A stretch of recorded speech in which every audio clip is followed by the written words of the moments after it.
Herkese merhaba arkadaşlar. Derek Chisora, Joseph Parker ile ikinci kez ringde karşı karşıya gelecek. İyi bir ağır siklet maçı izleyeceğiz. Sert bir rövanş olacak.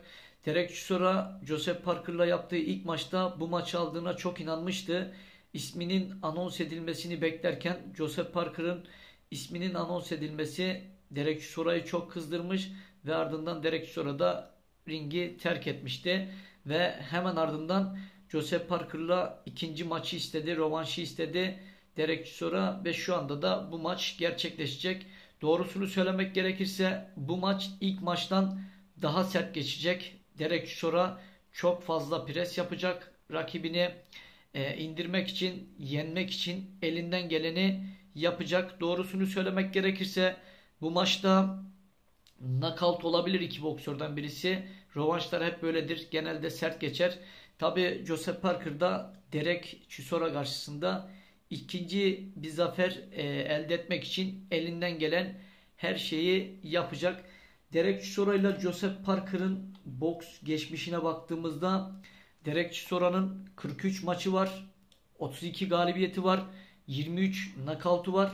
11 yenilgisi var. Doğrusunu söylemek gerekirse Derek Chisora da knockoutçu bir boksör. Derek Chisora yenmeye, yenilmeye alışmış bir boksör. Joseph Parker'a geldiğimizde Joseph Parker eski bir dünya şampiyonu. Toplam 31 maçı var. 29 galibiyeti var. 21 knockout'u var. 2 yenilgisi var. Aslında iki boksöre de baktığımızda birbirlerine çok denkler. Boksu da zaten maçları genelde ortada geçiyor. Özellikle de Derek Chisora'ya baktığımızda Tyson Fury ile iki kez maç yapmış. İkisinde de yenilmiş ama gerçekten Tyson Fury gibi bir boksörün karşısında çok iyi bir performans göstermiş bir isim.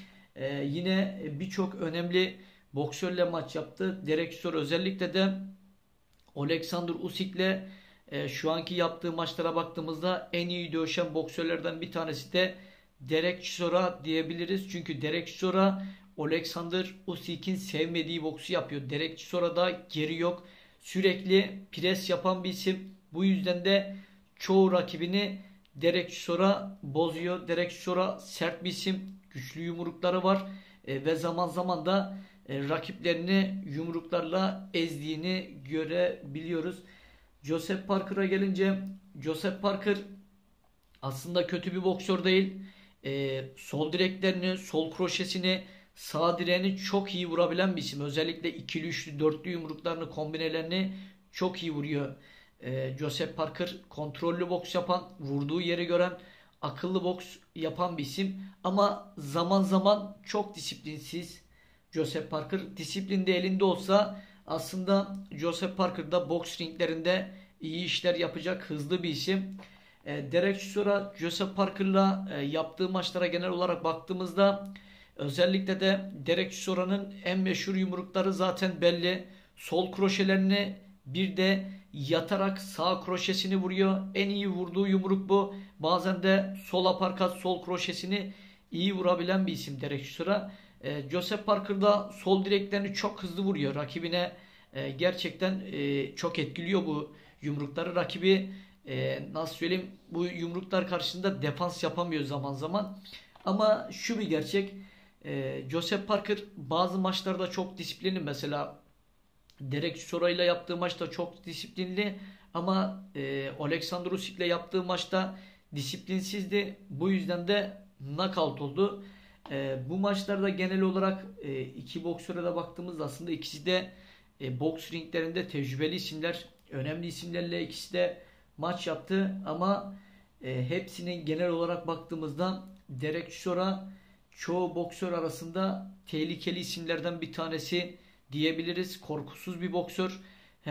Her çıktığı rakibine karşı aynı maçı yapıyor, aynı boksunu yapıyor. Bu yüzden de kimi maçta aslında rakipleri Derek Chisora gibi bir boksörü çözdüğü zaman çok rahat yenebilir. Ama çözemeyen birisi için Derek Chisora çok zorlu bir rakip. Onu söyleyebiliriz. Alexander Usyk maçında da bunu gördük. Mesela Alexander Usyk Joseph Parker'ı knockout etmişti. Derek Chisora Joseph Parker maçında da bu maçı Joseph Parker aldı ama tartışmalı bir şekilde. Derek Chisora zaten bu maçı yenildiğine inanmadı. Zaten çok kızdı. Ringi de terk etti.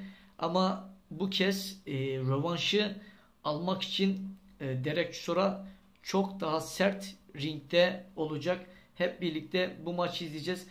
Arkadaşlar bu maç ne zaman izleyeceksiniz? Bu maç nerede olacak daha doğrusu? Bu maç AO Arena'da Manchester'da olacak. Bu maç saat 9 gibi DAZN'dan canlı bir şekilde bu maçı izleyebileceksiniz. Mutlaka bu maçı kaçırmayın. İyi bir rövanş olacak.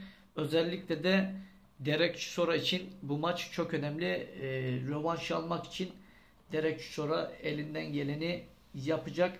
Dediğim gibi iki boksör de zaten birbirlerini tanıyor. Aynı şekilde olacak. Derek Chisora kovalayacak. Joseph Parker kaçacak. Arada sırada ikili üçlü yumruklarını atacak. İki boksör de aslında yumruk yemeye çok müsait boksörler. Bazen savunmaları çok iyi olsa da çoğu kez tavizler veren iki isim. Bu yüzden de ikisi de zaman zaman çok fazla yumruk alıyor. Ama işlerinden birisi biraz daha kontrollü savunma yapsa, disiplinli savunma yapsa, örnek vereyim Canelo Alvarez gibi, Gennady Golovkin gibi, Vasily Lomachenko gibi biraz daha savunmasına önem verse aslında bu isimler de ringlerde çok başarılı olur. Ama dediğim gibi Joseph Parker maçtan maça değişiyor. Kimi maçta disiplinli, kimi maçta değil. Bazen şov, özellikle de Alexander Usyk maçında ringin içerisinde rakibine konsantre değil de ring etrafındaki boks fanlarına karşı şov yapmak için yaptığı hareketlerle bunun bedelini ağır ödedi. Ring içerisinde ne olursa olsun disiplinli olmak zorunda boksörler, olmadığı zaman bedelini knockout olarak ağır bir şekilde ödeyebiliyor. Aslında Derek Chisora kötü bir boksör değil, sert bir boksör. Derek Chisora'da sadece şu var, çok kontrolsüz yumruk atıyor. Vurduğu yeri zaman zaman görmüyor. Çok savurarak atıyor. Eğer ki akıllı bir boksörle, mesela içeriden yumruktan iyi vuran bir boksörle maç yapsa çok fazla yumruk alabilecek bir boksör. Yumruklarını çok geriden atıyor, özellikle sağ kroşelerini. Ama bunu kimi zaman çok iyi ayarlıyor. Bu şekilde gelen yumruklar aslında rakibe isabet ettiği anda rakibi çok fazla sarsar ve knockout etme oranı bu yumrukların %90, %95'tir. Çünkü savurarak attığı için rakibe çok sert geliyor bu yumruklar. Bu yüzden vurduğu yeri biraz daha Derek Chisora görse, biraz daha özellikle de kontrollü boks yapsa iyi işler yapacak. İri bir isim. Rakiplerine çok iri geliyor. Joseph Parker karşısında biraz daha küçük kalıyor. Ama Joseph Parker Derek Chisora'yı doğrusunu söylemek gerekirse çözmüş bir boksör. İkinci maçta da ben içimden gelen şu: Derek Chisora Joseph Parker'ı knockout edecek gibi içimde bir his var. Ama hep birlikte maçı izleyip göreceğiz. Belki Joseph Parker eder, bu belli olmaz ama Derek Chisora dayanıklı bir isim. Kolay kolay knockout olacak bir isim değil arkadaşlar. Şimdilik bu maçla ilgili söyleyeceklerim bu kadar. Maçın nerede olduğunu söyledim. Hangi kanaldan, hangi saatte izleyebileceğinizi söyledim. Başka da bir şey kalmadı. Maçla ilgili dediğim gibi ortada bir maç. %50-%50. Kimin kazanacağı belli değil. Ama içimdeki his Derek Chisora'nın Joseph Parker'ı knockout edeceği veya ikinci maçı alacağına dair his var. Hep birlikte izleyip göreceğiz. Tabi sizin de düşünceleriniz benim için her zaman önemli. Aşağıya yorumlar kısmına yazarsınız. Eğer ki bu tarz videoların gelmesini istiyorsanız kanala abone olup kanalı destekleyebilirsiniz. Eğer ki benim boks anlatımımı beğeniyorsanız, yorumlarımı, analizlerimi beğeniyorsanız da beğeni koymayı unutmayın. YouTube önerilere çıkartıyor. Bu da benim için önemli. Şimdilik bu maçla ilgili söyleyeceklerim bu kadar. Bir sonraki videoda tekrar görüşürüz. Hoşça kalın. Kendinize iyi bakın. Görüşmek üzere.